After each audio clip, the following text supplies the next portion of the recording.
வாழ்க தமிழ், வாழ்க உலகத்தார்.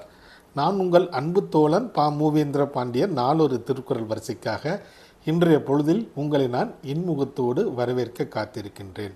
இன்றைய தினத்தில் நாம் பொருட்பாலில் 69வது அதிகாரமாக உள்ள தூது என்ற அதிகார தலைப்பின் கீழ் அமையப்பெற்ற 686வது திருக்குறளை பற்றி அறிந்து சிந்தித்து செயலாற்ற காத்திருக்கின்றோம். தூது என்பதற்கு நல்ல தூதுவனின் பண்பு நலன்கள் என்ற பொருளில் இந்த அதிகாரத்தின் தலைப்பு அமையப்பெற்றுள்ளது.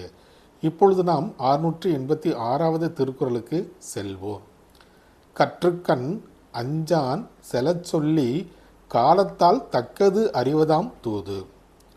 கற்றுக்கண் அஞ்சான் செலச் சொல்லி காலத்தால் தக்கது அறிவதாம் தூது. இத்திருக்குறளுக்கான பொருள் என்னவென்பதை இப்போது நாம் அறிவோம். கற்க வேண்டிய நூல்களை நன்கு கற்று பகையரசனின் பார்வைக்கு அஞ்சாமல் அவரின் மனதில் பதியுமாறு கருத்துக்களை எடுத்து கூறி காலத்திற்கு பொருத்தமானவற்றை செய்பவனே சிறந்த தூதுவனாவான்.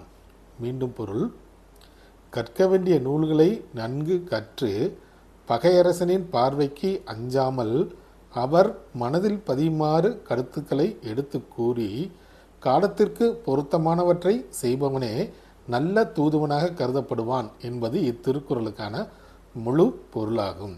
ஆம் தோழர்களே, நாமும் வள்ளுவரின் வழியினை தவறாமல் பின்பற்றினால் வாழ்வில் எப்போதும் வெற்றியே காணலாம். நன்றி, வணக்கம், ஜெய்ஹிந்த்.